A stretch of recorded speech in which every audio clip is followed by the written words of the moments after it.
if they're interested in taking their own life. Persuade. Persuade them that they need help. Refer. Assist them in getting that help. This is a problem that faces the entire world, and I feel we have an obligation to do something about it. The first reason I want you all to get QPR certified is because throughout the duration of my speech, 7.5 people will die by suicide. 7.5, that's pretty much the entire first 2 rows. What time are we at here? 1:15. So that's 2 people who have already died by suicide since I started talking. That's terrifying. Throughout the entirety of my speech, 120 people worldwide will try to commit suicide and will be unsuccessful. So I live in Hedrick Hall, my residential hall. That's my entire floor and a third of the floor over. These numbers are provided by the World Health Organization and are absolutely terrifying. I can see everybody in this room with wide eyes listening to what I'm saying because they think it's such a problem, and I can assure you that it is. The second reason that all of you should undergo QPR certification is because I've done it. I did it a couple weeks ago, and it was a life-changing experience. One of the things that we talked about a lot was stories of people who had presented their lives for suicide prevention. We talked about a police officer in San Francisco whose main job was to patrol the Golden Gate Bridge to make sure that people didn't jump. In his 20-year career, he saved thousands of lives and has only lost 1 person. That's incredible. Also during the training, we talked about how to address suicide in a sensitive yet effective manner. I exited this training feeling empowered and selfless and ready to take on this parasite to the world. And I'm sure that you all will feel that way too. So next I'm going to offer you a couple of actions you can take. The first is obviously undergo QPR training. It's 2 hours and it's amazing. Find something in your community. It's free, it's easy, and if that's not a possibility, look for something at UCLA.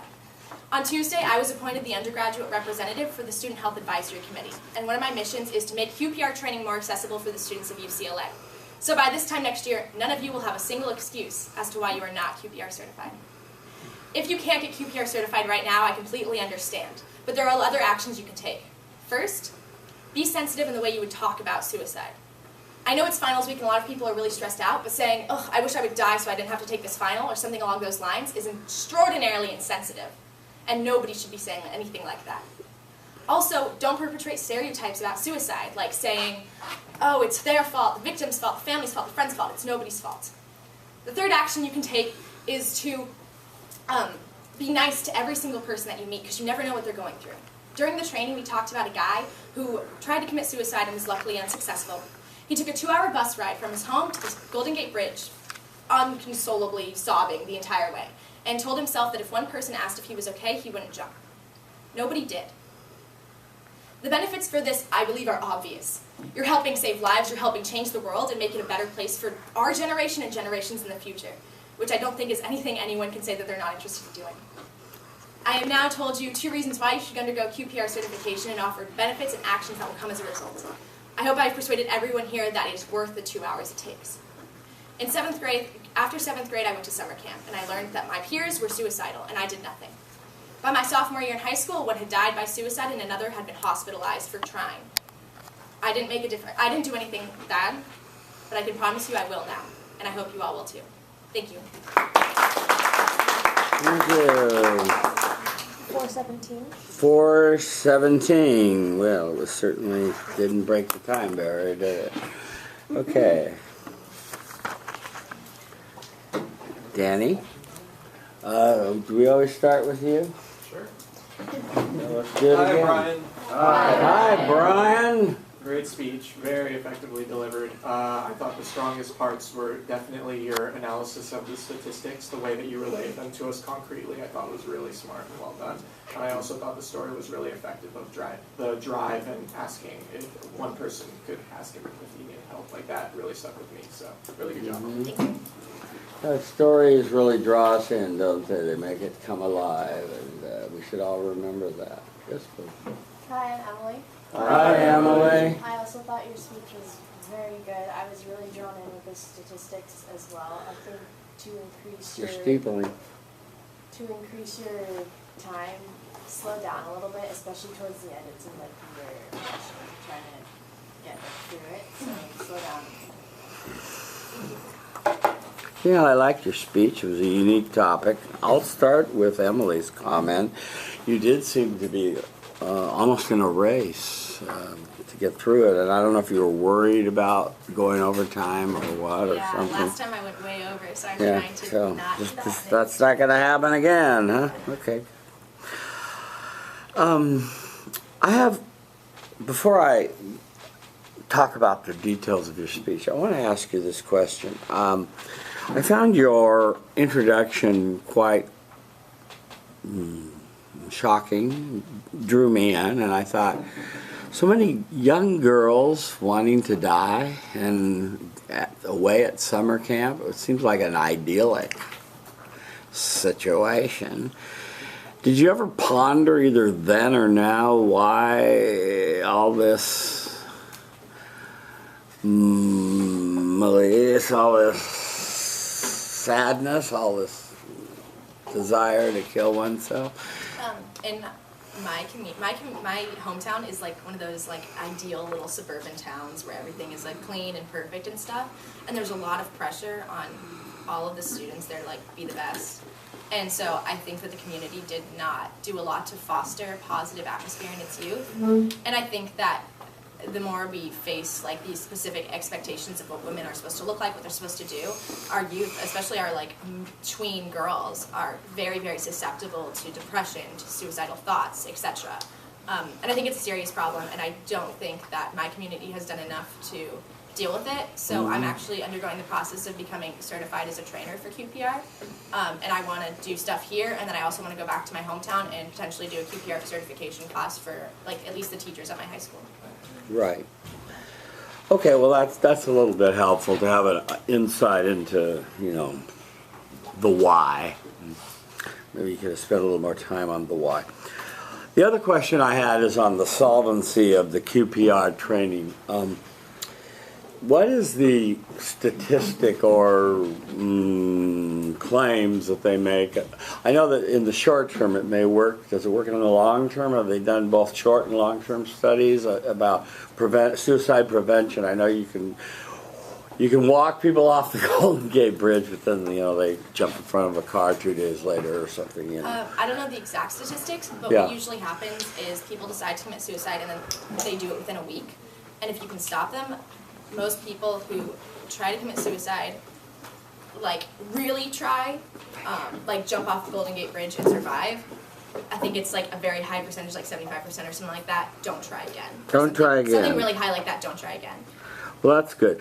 I know that's like that a serious yeah. attempt. So yeah. Okay, we on the debate team we argued about why we should ban handguns, and one of the reasons was that from the mentally unstable is that Yeah, handguns. that same statistic we quoted saying if you it's one thing with a knife or something, but if you can get that intervention and stop it, then you can probably save a life. I think it was like handguns are responsible for 80% of suicides.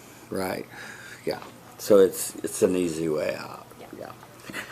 Okay. Let's talk about your speech. I thought the story that you told in the beginning was a good story and a good grabber.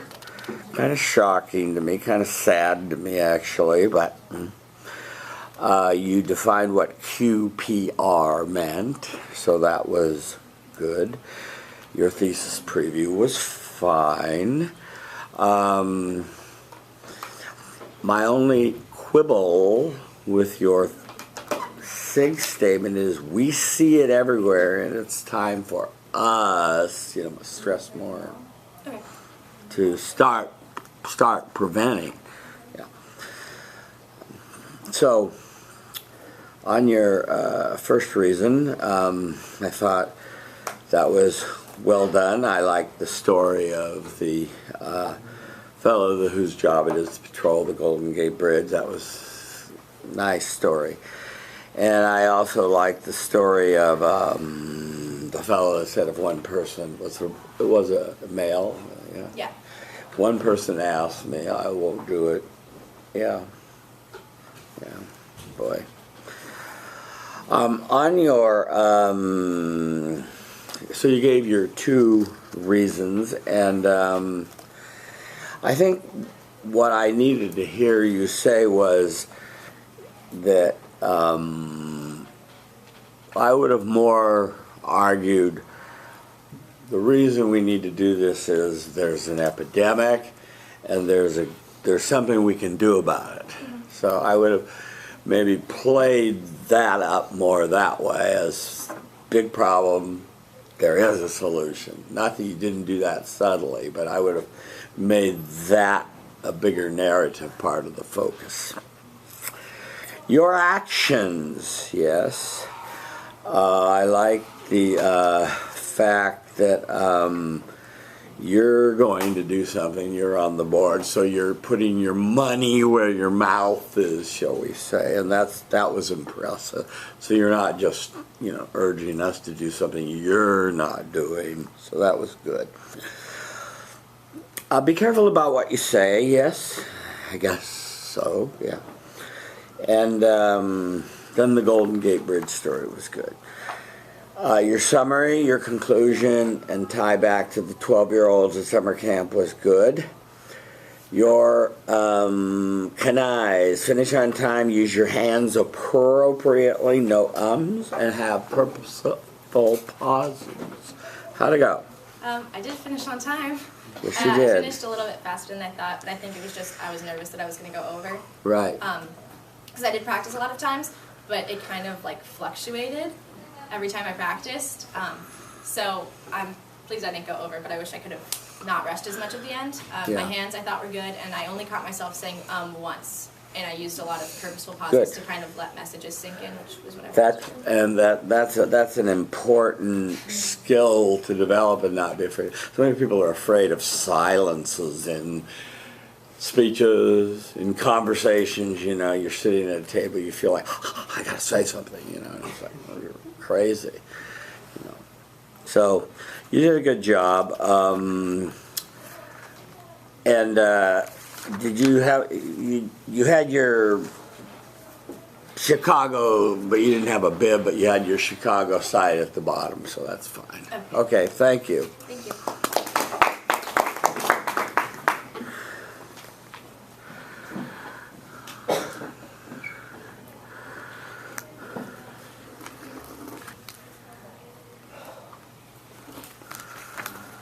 Okay, shall I call on some people?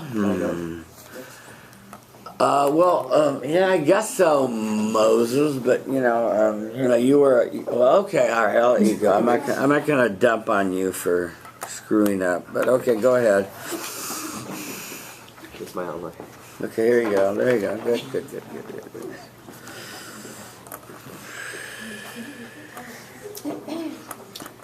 Okay, good. Moses stands before you on June 8th. June 8th, is it? June 8th? June 8th? How about May 8th? That sounds fine for me. Managing attention, looking around the room. Making sure all phones are away, computers are closed. Finding friendly eyes near the front and the center. Say, by the way, when you give time, are you giving time at lapse, or are you just timing, or you tell them how much time has gone and stuff? What do you no, I just time it. You just time it, okay. Yeah. Okay, If you good. can give me Not like being a like 1 1 minute minute. more. 1 minute, like, No, I'm not indicating anything. Alright, 1 minute, just Fire. just give me like I didn't 1 minute. really. Whenever 4 minutes, just Already like giving minutes? so I can finish. I thought I didn't look over at you, but I No, just I've never done that. assumed you were giving countdowns, No. so they knew whether to speed up or slow down. So, she'll give you 1 minute left. Okay. Moses is standing before us on June 8th to deliver a persuasive speech on a not so sunny day in Los Angeles. In fact, it was raining this morning. Moses, persuade us. Hi everyone, my name is Moses. Hi, Moses. It was one typical Friday night, like everyone's so fired up, ready to hit the club. My friends asked me to go out with them, but then I didn't go out. Instead, I stayed home and decided to talk to my sister, who was staying in Korea, 5,000 miles away. Since it's been a while, I talked to her. I tried to do something for her, and since we used to play songs together and just singing together, I asked my sister, hey, it's been a while since we talked, do you want me to play guitar for you? And she said yes. So I started playing guitar for her, but soon I had to stop because my sister began to cry. Today I'm here to pursue you to do something, but I'm not going to ask you to change the world, but instead, I'm going to ask you to do me a little favor, and that is to do a random act of love to your own family member. Instead of go to them and say, hey, I love you, I want you to do something, a random act, so they can feel love from you. Obviously, family relationship plays a vital role in our happiness, and every one of you have a family member. So doing this will improve your family relationship, and hopefully by end of your this action, you feel more love and feel more happy. I'll give you 2 reasons why you should do this random act of love, and I'll also give you some action you can follow, and all the benefit that you can gain from this by doing this. Good. The first reason I want you to do this is because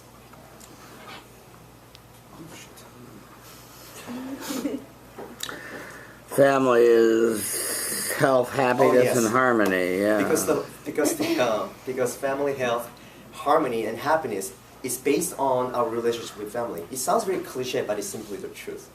According to the study done by University of Hong Kong, the Schools of Public Health, and the Social Welfare Office in Hong Kong, they conducted 2 years of research, and they found out that the family harmony and happiness is closely related to the family relationship. It sounds very cliche, but it's simply the truth. And by doing this random act of love, I can guarantee you your relationship with your family will be increased, and at the end, you will increase not only the happiness, but your relationship and the harmony with your family. The second reason why I believe that you should do this random act of love is because I believe this is the best way of you practicing communication with your family. By the best-selling book, Made to Stick by Professor Dan Heath from the Duke University.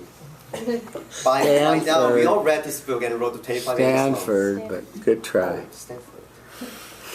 There are 6 different principles to make your communication better. It's a simple, unexpected, concrete, credible, emotional, and a story. This random act of love, I believe, fits to this assessment. It's simple because it's a one action that you will do to your family member. It is unexpected because it will happen in a random occasion and they will not see this coming. This is concrete and credible because this will happen at them and you will be the actor. It's powerfully emotional because you will communicate love with them. And they will remember because this will be remembered as a short story in their mind. Now I gave you 2 reasons why you should do this random act of love. I'll give you 3 actions you can take. I'm not going to give you the detailed plans. I will leave it up to your imagination. But I'll give you 3 questions that you want to ask yourself. First, ask a person. Think of the person in your family that you love and who loves you so much, but you didn't get a chance to talk to. Secondly, think of what they have done for you and what they have done to you in the past. And thirdly, try to come up with this random act of love that fits to the 6th assessment that Professor Dan provided to you. And I can guarantee you, by doing this, you will improve your relationship with your family. And at the end, not only you will improve your communication, but you will feel more loved and feel more happy. That Friday night, after I played a song for my sister came back to me and talked to me that she was going through a hardship when I play song for her. Play song for her. She told me that because I play song for her, she gained strength to overcome all this hardship. I believe that you must have someone who loves you so much so you can stand here today and take this amazing class with us. So I ask you to do this so you can have an amazing relationship with your family. Thank you. Thank you, Moses. Time. 5:05. 5:05. Wowee. Right on the money, huh? Anytime. On the time. Hi, I'm Louisa. That cupcake looks good.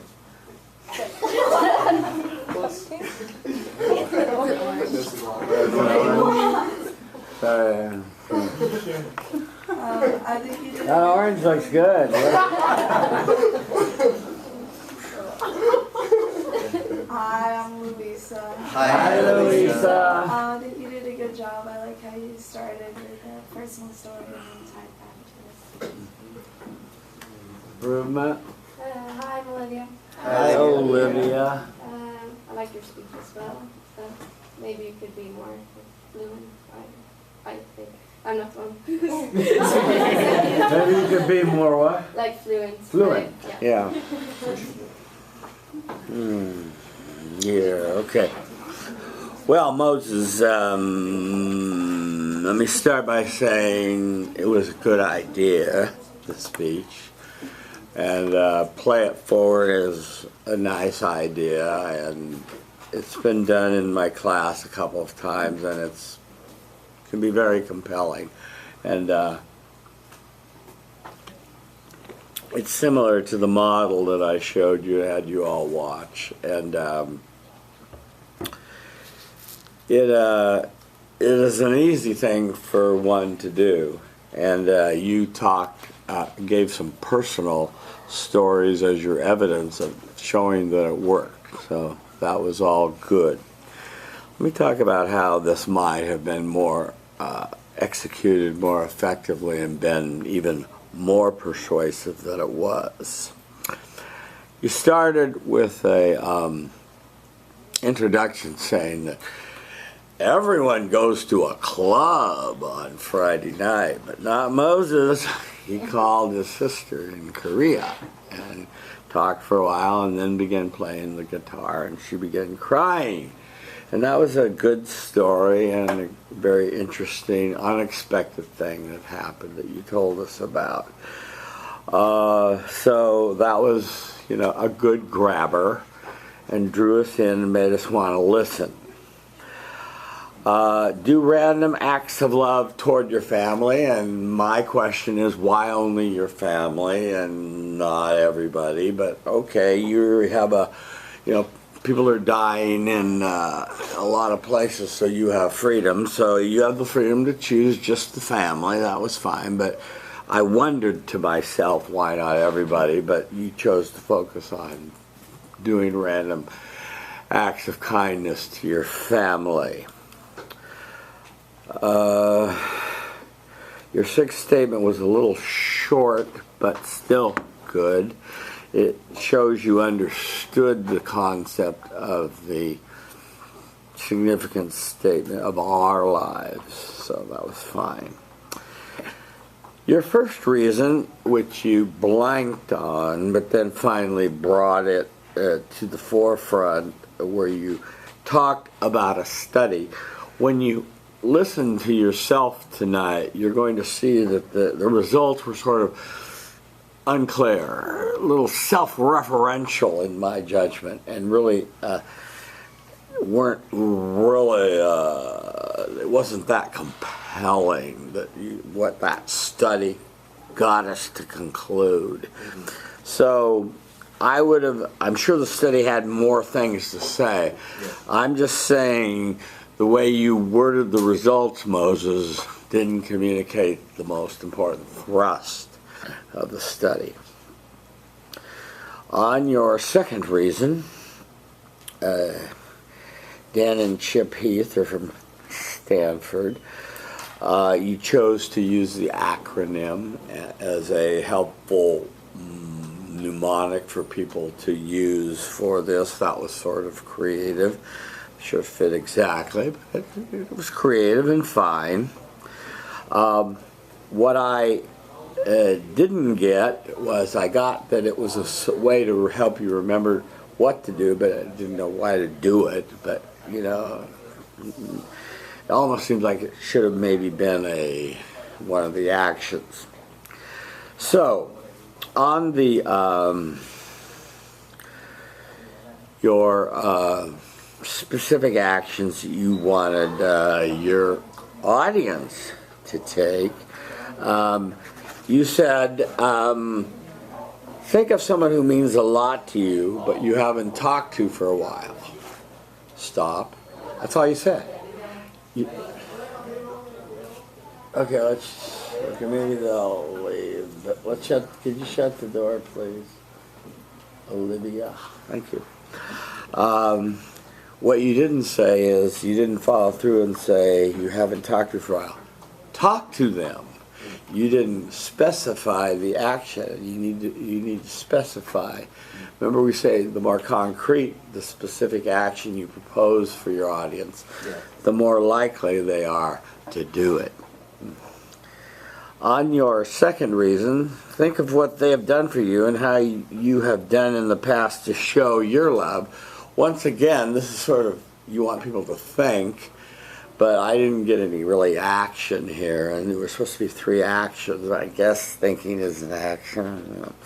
And then finally you went back to the success thing, which was up above, and said, now put this into effect. Your benefits were good. I would have liked a story here. You told the story of your sister. Have you done this with your mother, your father, your sister, your brother, your cousins? It really cried out for a story there, Moses. So when you watch yourself tonight on YouTube, you'll see that when we got down to the place where you were to summarize and say, so I've given you 2 reasons and 3 actions and some benefits that will come if you follow my proposal, that got lost in the shuffle.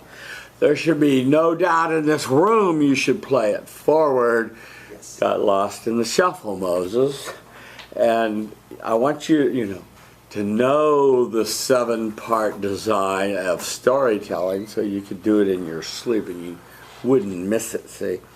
And then you had a good tie back to the story of your sister.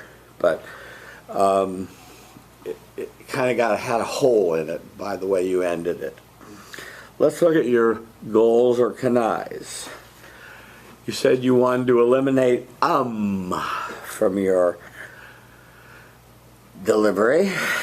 You said you wanted to use hand gestures more to magnify your emotions. And you wanted your voice to communicate emotions better. How did it go?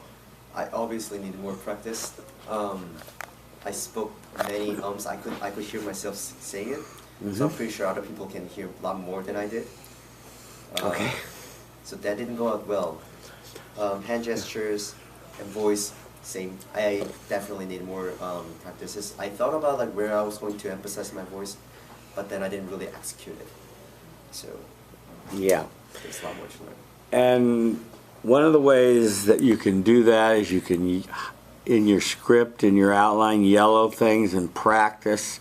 Have someone hold your script and say, I want to highlight these key words, and have one of your run-throughs just be on emphasis and stress and the emphatic level of style of delivery. Yeah. So let's talk about how sticky this speech was. Was it a simple message? Play it forward? I guess so. What was unexpected? So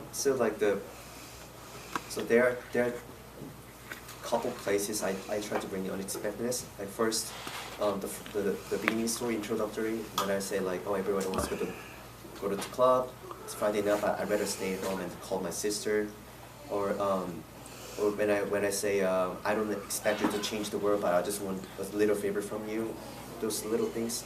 You thought that was unexpected, okay? I'm not sure it really was that unexpected, but okay.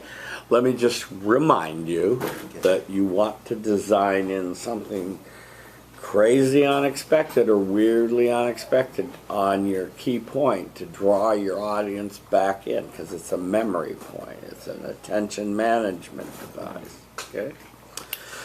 So, And then the other question I have, because I'll skip the credibility. You're a sincere person.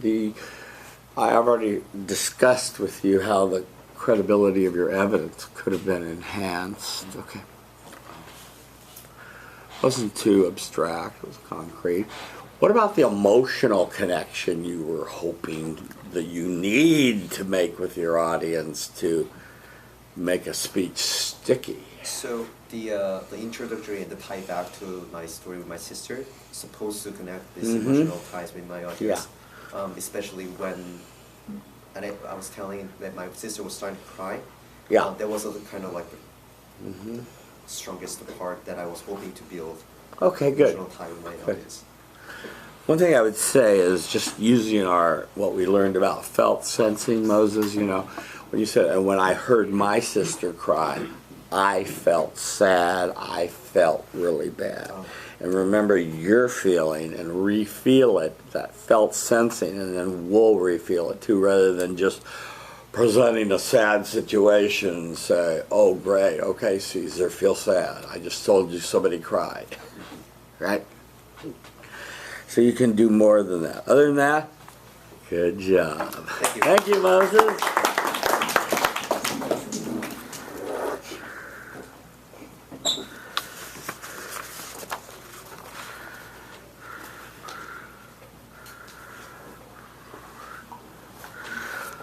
Okay, I guess I'll call on people, huh? Okay, let me call on Caesar.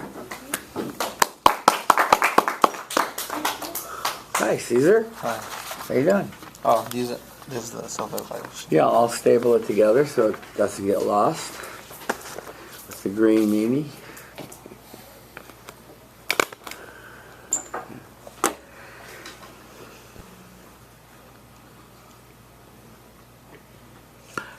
Take one step back. Stay in the green zone, please. Yeah.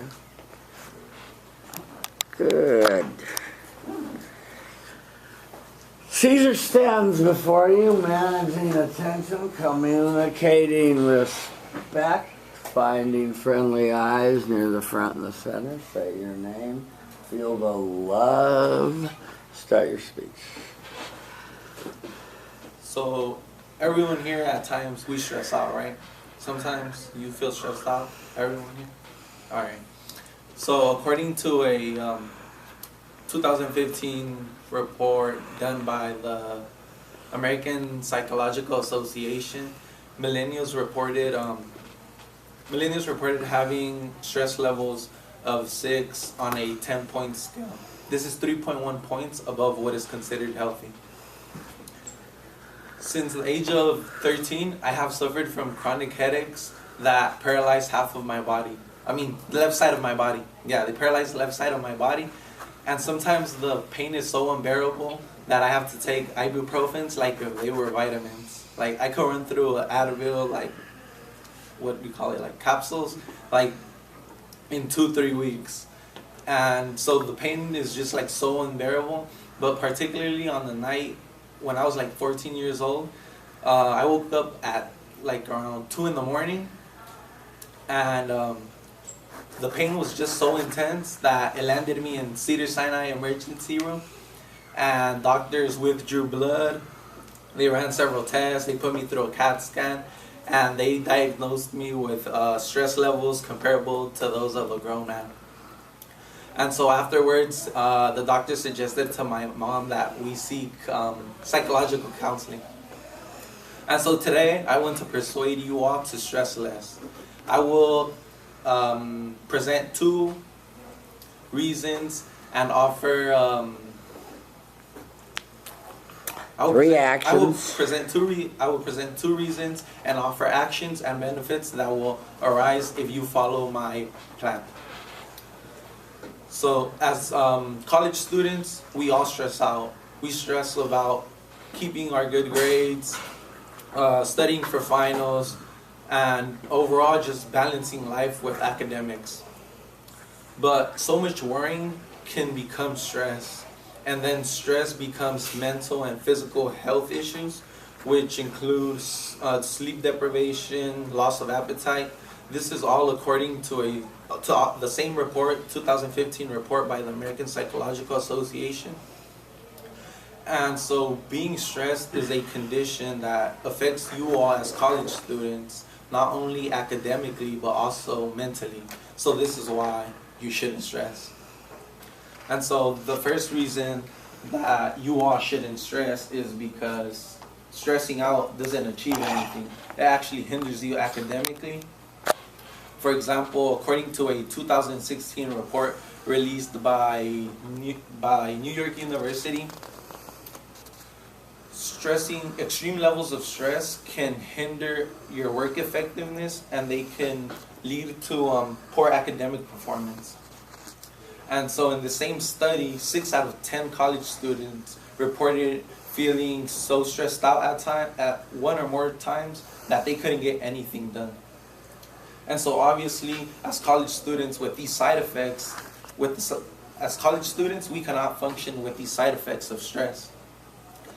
And so this is why you all should not stress. And I feel connected to this idea of not stressing because during my first quarter here, I would stress about how much I had to do and I wouldn't do anything.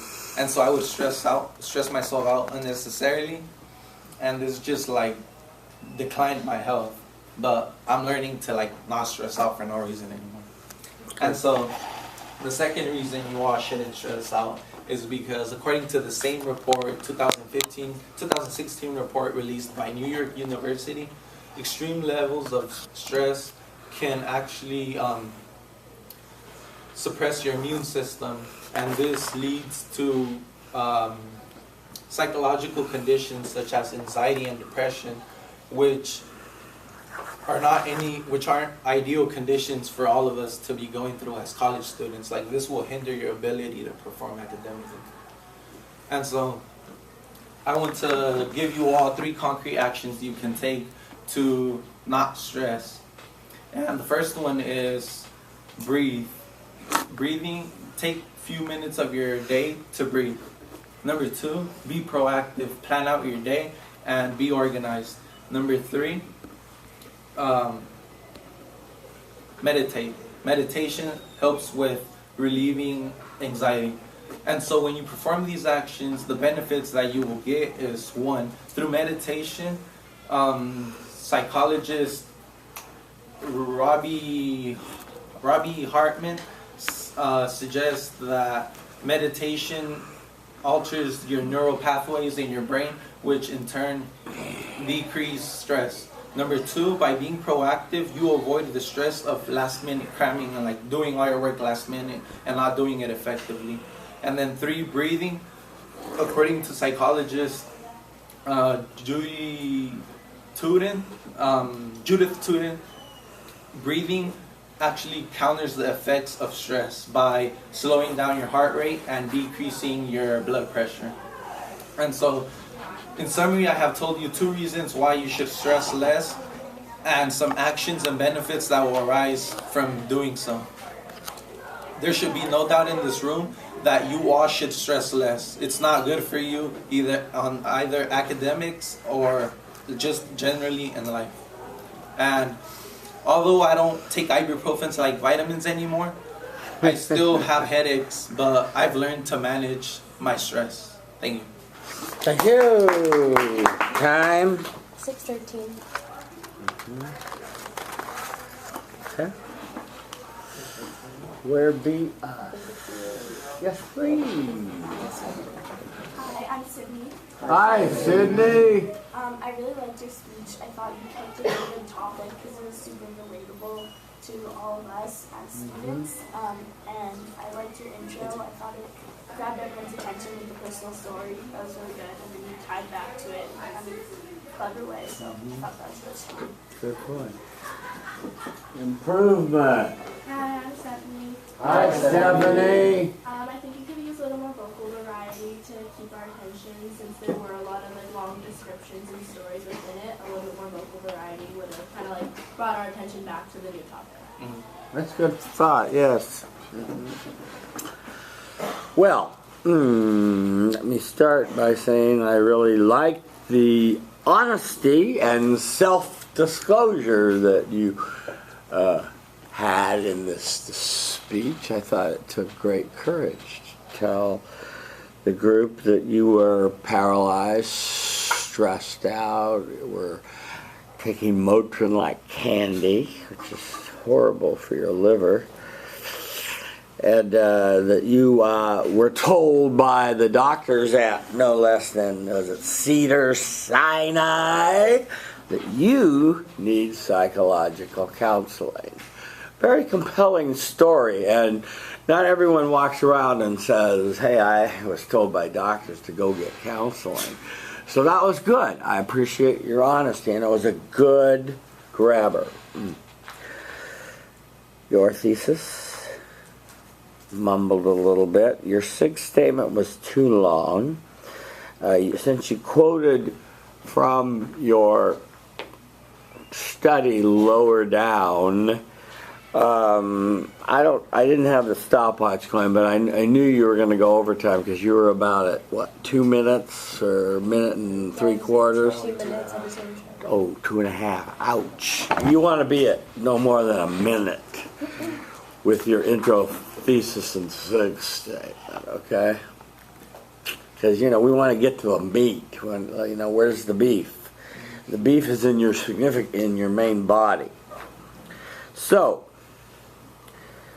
on your first reason, now you talk about the study again and how it negatively impacts students, which was well adapted to this audience, which I thought was very wise. And not only did you cite statistics, but then you gave a personal story saying you were so stressed out you were immobilized. You just sat there and stared at the wall. You couldn't do anything. And I like that personal disclosure and that honesty. That was excellent, yeah. On your second reason, you quoted again from the NYU story and talked about the sickness that it can cause, the immune system, etc., etc. You jiggled the order around of your concrete action, no big deal.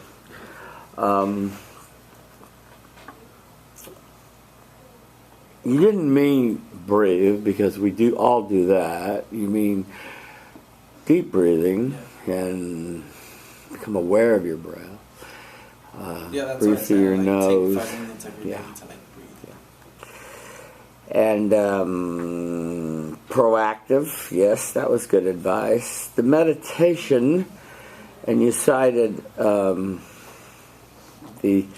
research from Robert Hartman, and a lot of his work is based upon the Harvard study and professor, the relaxation response by Herbert Benson, who was one of the first guys that found out if you sat down for 20 minutes in the morning, 20 minutes in the afternoon, and just contemplated a meaningless sound, you could lower your blood pressure and significantly reduce your stress and become more centered and more thoughtful in your life. And he was the father of this mindfulness movement.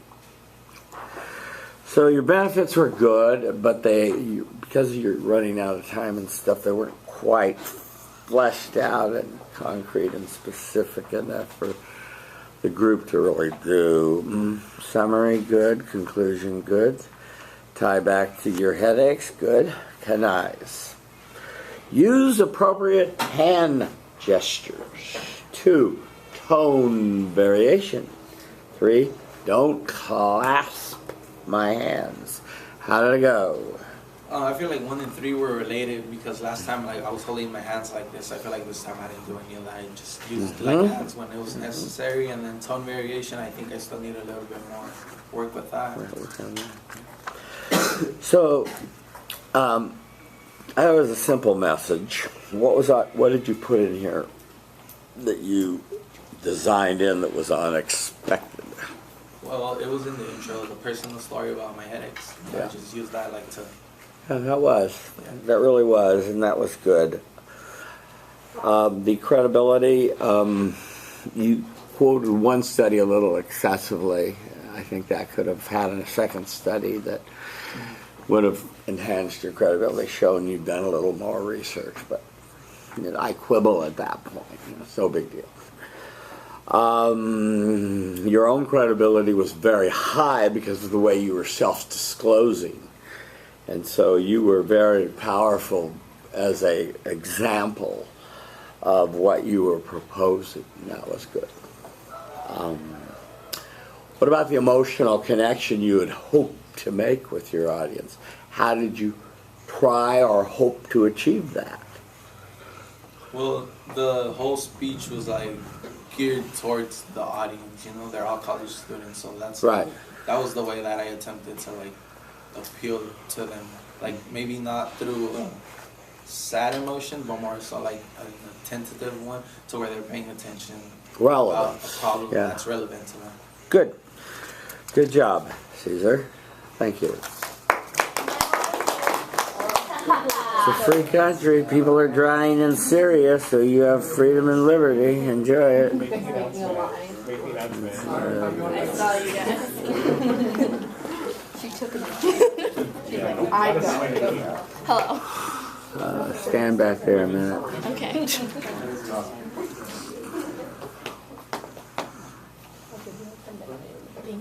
I really appreciate it. Wait, when you want like a minute till 5, or do you want like 1, 2, 3, 4? Nah, like 4 minutes. Okay, so just tell you when to go. Yeah. Then if I like hit the 5, you hit the Okay. I accidentally printed out an older version of my outline, so there are a few edits I tried to make it more similar to what I'm going to say. No problema, as they say in Spain.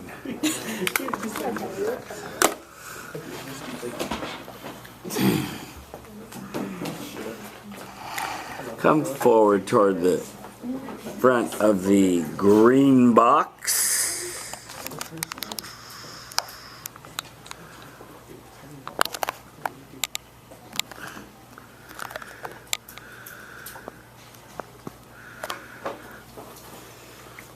Stephanie stands before you in the power stance. Get better.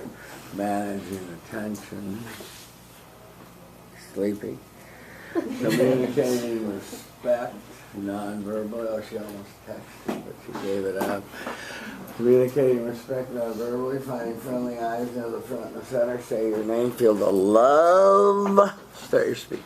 Hi, I'm Stephanie. Hi, Stephanie. So, like most people, I love to sing in the shower. And as you know from my film speech, it's probably Moana. Now, Moana hits some pretty intense high notes, and I'm a actually awful singer. And so I don't want to assault my fellow floor mates in the shower when everyone's getting ready in the morning. Everyone has class at the same time, and there's just so many people in the bathroom. I don't want to do that to them. That's just plain rude. So, my solution? Shower at night when there's way less people and you can sing in peace. Today, I want to persuade you to start showering at night. I will give you 2 reasons why you should start doing so, some actions you can take, and benefits that will follow if you do so. Showering is essential to all of our lives. Everyone has to do it, hopefully every day, or if you're that kind of person, every 2 days. But you should get the most out of showers that you take because you do have to do it and you might as well be getting the most benefits you can. The first reason I want you to start showering at night is that it will help you fall asleep easier and improve the quality of your sleep. Dr. Diane Agali from the Sleep Center at the New York Presbyterian Medical Center says that body temperature plays a huge role in helping you fall asleep. When you take a shower, your body temperature rises, and then the cool down process that happens after actually triggers your mind for sleep. So if you're taking a shower in the morning, you're kind of preparing yourself to fall asleep at 10 o'clock. But if you shower, say, at 11 p.m., by midnight, your body will have cooled down and you're ready to go to sleep feeling relaxed and ready for the next day. The second reason I believe that you should start showering at night is that you get to go to bed feeling fresh and clean, and that's just a great feeling in general. Dr. Bethany Schulzer from the Northwestern Medicine Institute says that serious skin problems can happen if you don't shower before going to sleep. Dirt and sweat from the day clogs up your pores, causing skin problems. And this is really disgusting, but your dead skin particles will fall off in your bed and they just stay there, which you don't want to sleep in a pile of your own nasty dead skin. So shower at night and you'll avoid that problem. A perfect example of someone who really needs to start doing this is my own roommate. She often comes back from her 5-hour dance practices in dirty parking lots and the wooden gyms that are used by everyone on campus and goes straight to bed. She won't even take off her practice clothes. That's disgusting in my opinion. And she often complains to me about weird skin problems that she's having. Her number one problem is not showering once she gets back and cleaning her body and fully giving herself the time to cool down and get a good night's rest. So, learn from my roommate and start showering at night because you will be a happier door person. open? Is that it? No? Wow, sorry. Go ahead. So some actions you can take to add this into your daily routines. Instead of using Netflix and your phone as a study break at night, take a shower instead. You'll get a little refresher because the water will wake you up a little bit so you get ready for your next round of studying. And also, you'll just be ready for the next day because while cramming for finals is important, you also want to have a good night's rest, and showering at night will help you get a good night's rest for the next day and be fully ready to attack any academic problems you may have. The next action you can take is to literally just shower at night. That's all I can really give you. But there are so many benefits from showering at night, I should have no problem convincing you. One of the first benefits from showering at night is that you get to not do your laundry as often. So, no one likes to change their sheets, and especially from the top bunk, it's a really big hassle. And when you're going to bed clean every night, you are keeping your sheets essentially a lot more clean than you would if you were still dirty from the day ahead. Another reason that you should shower at night, and a benefit that you will get, is that you get to sleep in 15 minutes later. If you shower in the morning, you're going to have to wake up 15 minutes earlier, and you have to go to class with your hair wet, and you're a little bit frazzled because you're rushing through your shower. But if you shower at night, you get to have your full time whatever, doing whatever you want, just showering and enjoying your life, and hopefully singing something great. So, in summary, I've told you 2 reasons why you should shower at night, some actions you can take to accomplish this, and benefits that will occur if you do start showering at night. There should be no doubt in this room that you should start showering at night. I'm an avid night shower myself, and I love it. It's great, and if you're already showering at night too, just know you're doing the right thing. So, hop in the shower, crank up the music, and start singing some Moana. Thank you. Thank you. 446. 446? Thank you so much. Hi, I'm Luke. Hi, Luke. One thing I loved about your speech was like the way you used humor throughout it. Like it was a funny topic to to talk about, but you were very serious in the points that you made. But you also used the humor to like keep the mood light. Yes, please. Hi, I'm Alec. Hi, Alec. Like Luke, I really liked the topic, especially because it was like kind of out there, but like in a fun way. One thing I would say was maybe a little more like vocal variety / like speed change, because like I feel like that would definitely strengthen it, especially like with a topic with so much like humor in it. That would be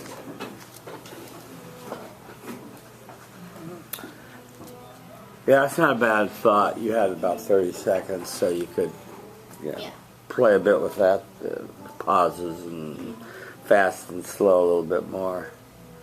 Why am I hearing this annoying music? Can you shut the door, please?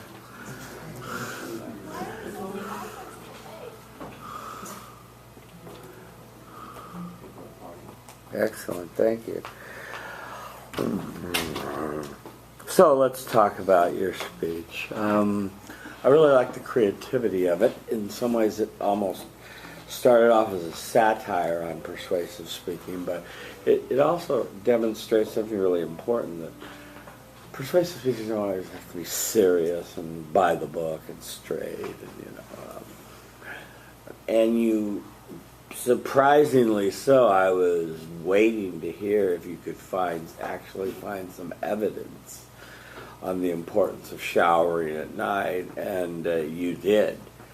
And so, go girl, more power to you, That was, because the speech without the support would have just been sort of frivolous, really. Yeah. So you involved yourself in the intro and talked about showering at night, and that was sort of interesting, I guess. Your thesis preview was fine. Your SIG statement, excellent. Your main body, you cited Diane Augeli of the Center for Sleep Medicine at New York Presbyterian. And it's very logical that the heat, the coolness, and we all have had that experience where a warm bath or shower, a warm cup of milk, all those old wives' tales actually there's some truth to them, scientists are finding. And then you not only buttress the scientific with your own personal example, and that was a good thing to do so it wasn't just a statistic. Your second reason was having to do with your, I won't use that phrase, your roommate that is tired when she gets home and just goes to bed. And sadly, that means that her sheets and her clothes and the room and everything else suffer from that. And that was a very unexpected and really interesting story. Yeah.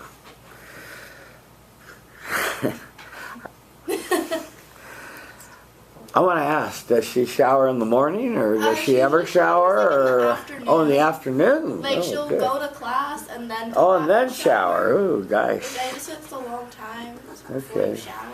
Okay, that's a long time. Yeah. Okay. Okay. So some actions. I thought you were a little light in the action department, but what are you going to do? And your benefits were they were a stretch here, but the 15 minutes of extra time and that sort of thing was okay. Summary, conclusion, tieback were all fine. You said stay within 15 seconds of 5 minutes, and you did that. You're steepling, so don't do that. Don't get caught up in too many details. Keep the sentences short and concise. That's a good thought to hold. And continue to work on having an even flow throughout the speech. How did it go? I'm really happy about the time thing, actually. Yeah. The details, I think that was the main reason why I went really over time in my last speech. Okay. And so I was trying to I know that I can do run-on sentences when I start speaking, so I was trying to I think I could still do more pauses, so I have significant end points, but I think I did better than last time. That's good. That's good to know that about yourself and to try to reel that in. And I think that also involves the flow of the speech. I want us to continue working on pauses so that there's a little more variation. Good. On the stickiness of the speech, I thought you had a straightforward, simple message, and the whole thing was unexpected. Your evidence was good from the sources, and you were credible in your own way too. So that was good. It wasn't too abstract, for sure. You kept it concrete. I would just ask you, how do you define an emotional connection, and how did you think about achieving that with this group? For my topic, I was definitely struggling with the emotional connection. Yeah. I think I was just trying to make it relatable more than having some heart-wrenching story that everyone would sympathize and empathize with. I was trying to just kind of play for more something that everyone can do and make it just they know they can do it. So assurance was more my goal. Okay. I want to say that's why I ask you your concept, because I worry that some people have conceptualized the emotional connection as only negative, crying, gut-wrenching pathos. And it can be what you demonstrated, which is, laughing and chuckling along with you as we were doing it was making a connection with us too. Whether we're stretching the definition to make that an emotional connection, maybe, maybe not. So, and the stories were good, especially the story about the dancer was exceptional. Yeah. We'll remember that one for a while. So you did a good job, Stephanie. Thank you.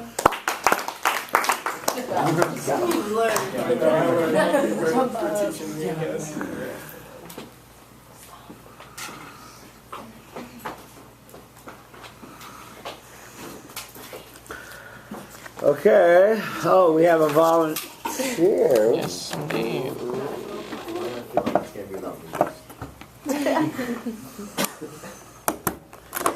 Using the green meanie. Should have kept the theme going. It's the constant theme.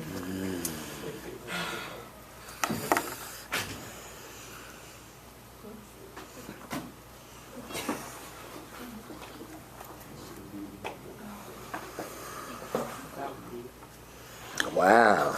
I really need to adjust something. Ooh, Brian, Yes. the battery just died.